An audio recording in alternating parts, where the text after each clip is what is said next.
Welcome to part 5.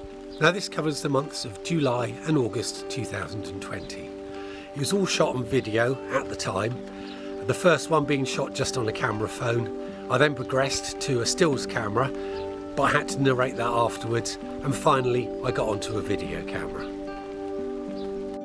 So as you can see, the inner wall is now coming along quite well. As you can also see, virtually every one of these blocks has to be cut. So they all need to be cut to fit in any curves. So to fit the curved wall, the curves, we have to cut them all. And to cut them, they've obviously got to be marked up. Then I use this little device, which is a little diamond saw, what I call diamond saw, because it doesn't make any dust. And I'll show you what I mean. So as you can see, it's already marked up both sides. So we place that on. And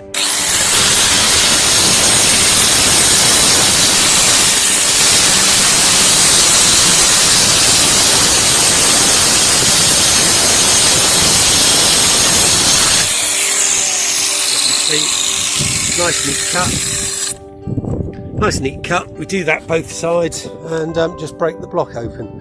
As you can see, there's no dust. I mean, there's obviously some water droplets that come through, but at least it's no dust, so it's a lot cleaner. Alright, cheers. So having cut it both sides, we just simply split it up, and as you can see, that gives us the block size that we need for the next one to fit on. So at the moment I'm backfilling into here with subsoil and then put in rubble for about 6 inches on the top, and I'll crush it down. But that does mean digging out the rubble that I had put down to put on the top, because there's all that rubble there that will be very useful. So I've got to dig that out and then replace it with subsoil, then put it on the top. So as you can see, I'm still digging the pond itself. So this is going to be where the bridge is going to go, the little inlet where the bridge is going to go. And as you can see, it's coming on quite well now. This is the finished level. So that'll be a walkway up there and a walkway along there with a bridge, and continue along. So I've got a fair bit of digging to do, and I must admit at the moment the pool is looking rather inviting.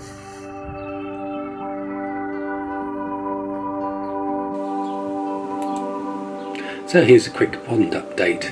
So the bits I'm concentrating on at the moment is building the walls for the inner bit of the pond. Then it's all about digging and of course breaking rocks. So I'm digging out with a matlock, and here I am digging out the inlet where there's going to be a bridge over. So this will got to be dug out with a matlock, which seems to be the best thing for getting through it all.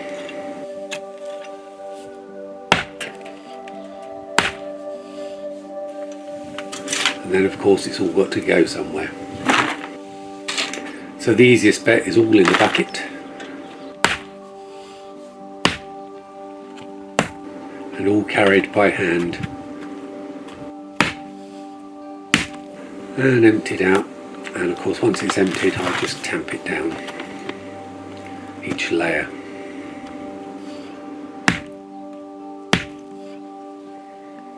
So I'm digging out a trench at the moment. This is be for the footings for the wall of the inlet. I've done about a third of the wall around so far, so I've got to continue around.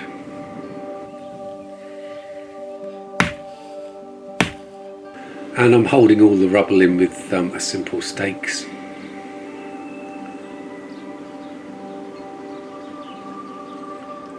And then breaking up the rocks for them all to make a good hard core. And I'll tamp this down further with a whacker plate.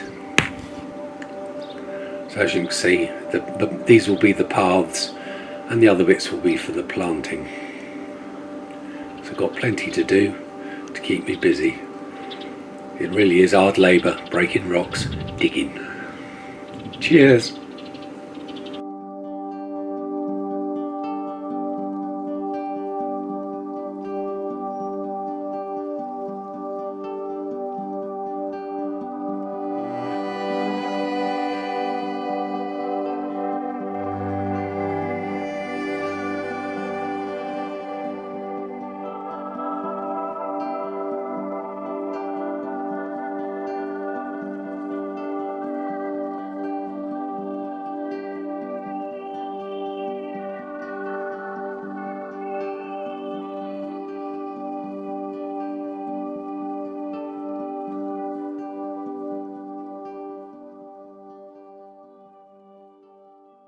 So as you can see, I basically mark out all the blocks and cut them before I actually lay them. It gives you a good idea of how many blocks to do, and because it takes so long to cut each one, the mortar starts going off if you leave it for too long. So I find the best bet, lay it dry and then lay it wet. Now as you can see, I've overdug this. This makes it a lot easier to get the mortar down the outside, and then I'll just backfill it. If I tried doing it right up to the wall, there's no space to get the mortar. Try and get it out, it's a pain in the arse. So yeah, always overdig it and then backfill. Digging holes, filling them back in. Story of my life.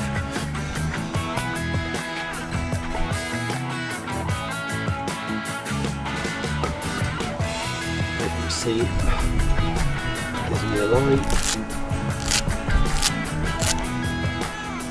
And that line's ready to cut.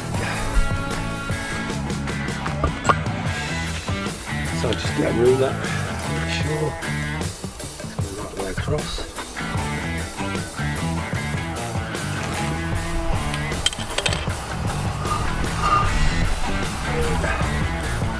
On both sides.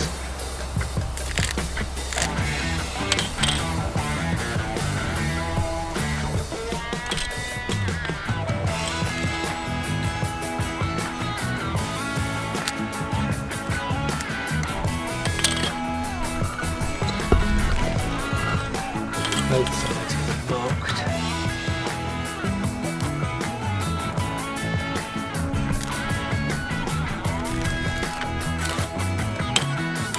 And that's ready to cut.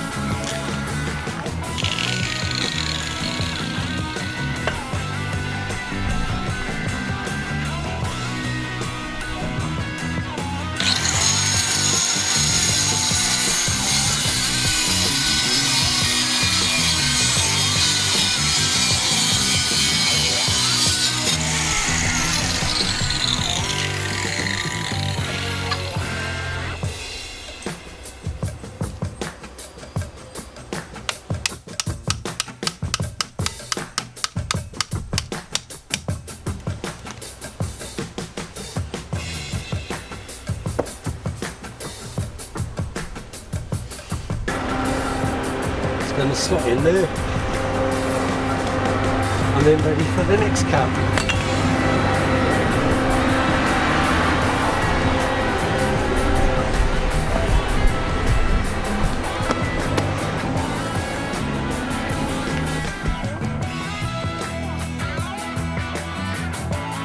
So if you've got a small gap like this one, which is about 2 inches wide, don't forget you can always use a house brick, because it's the same height as the blocks. So I'm going to use a brick in here, so I'm just going to mark it up plus 10 centimetres. So it will go in, so I just cut a little strip off this brick and it will all be fine.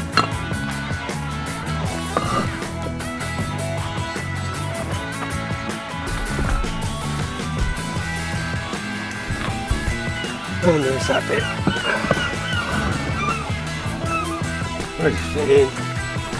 And we just slot a brick in into there.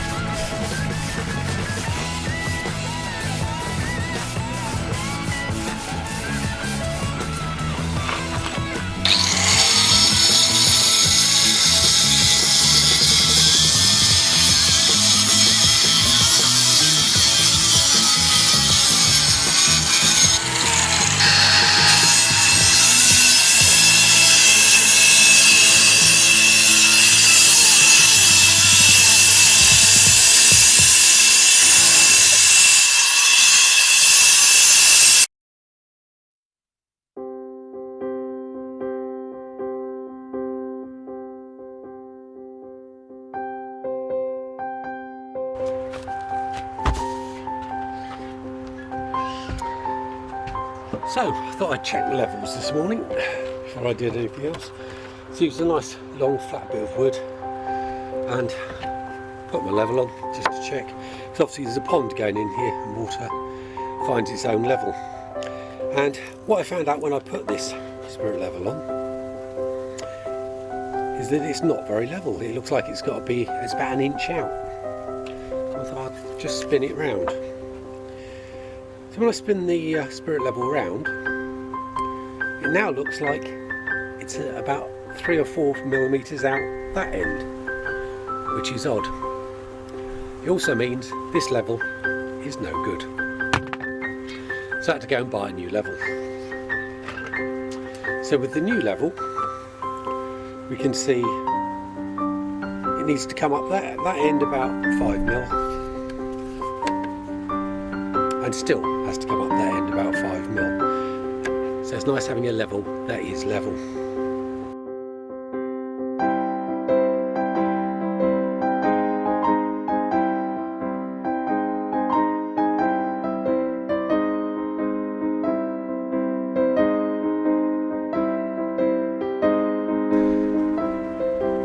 So as you can see, that's the inner retaining wall almost done for this half, at least up to the point where the bridge is going to go, where the inlet is.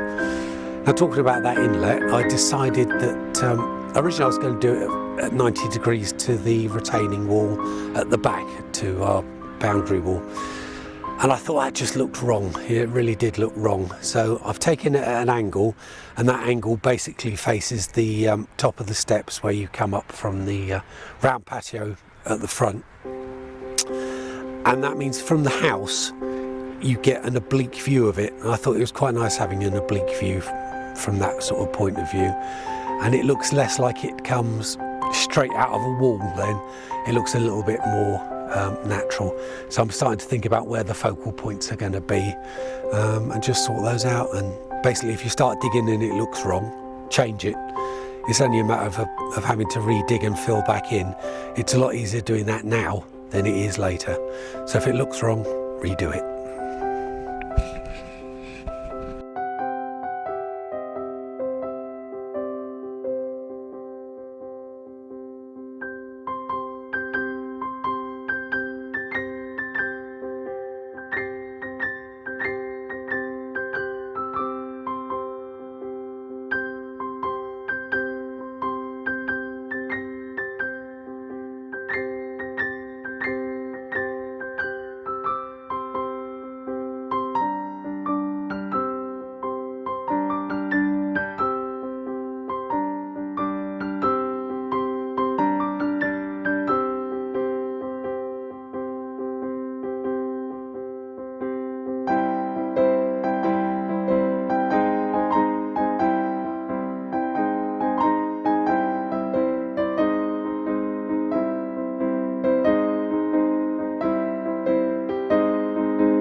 So what have I been up to?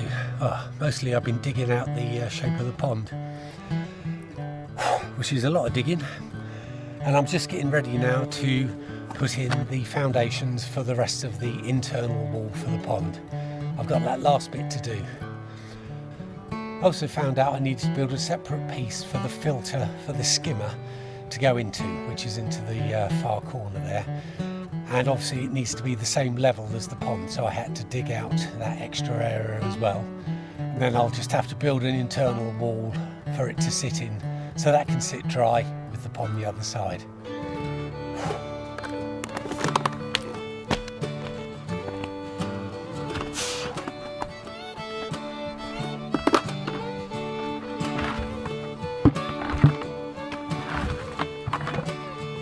So all that soil that's been dug out has to go somewhere.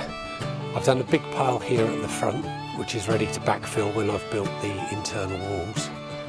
And I've put all the rest into these bags here, some of which is topsoil, some of which is subsoil, and I'll use it accordingly when I need it, probably once I've built the back wall. So for now I'm starting to fill in this circle.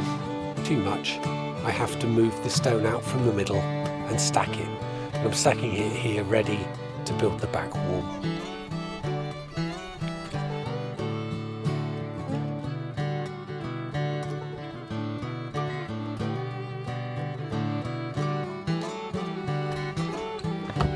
So this is the filter unit.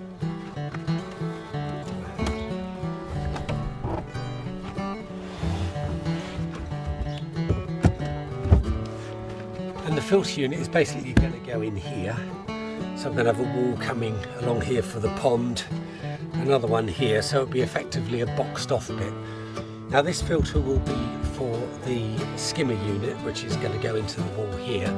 The main filtration unit will come from the bottom drain over there. So the main filtration will be done over there. This is a secondary one for the skimmer only. So obviously I need to work out the heights, because the height of this will have to be the same height as the pond, because it's going to be gravity fed. So it needs to be exactly the same height as the pond. And then I'll just have to make sure there's enough space for the 2 pipes to go underneath, which I'm sure there will be. So that's the next job.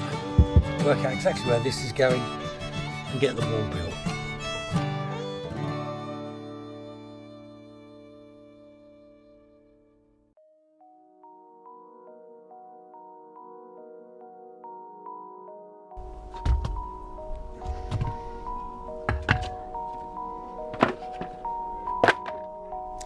So some jobs you can do in the rain, and some jobs obviously you can't.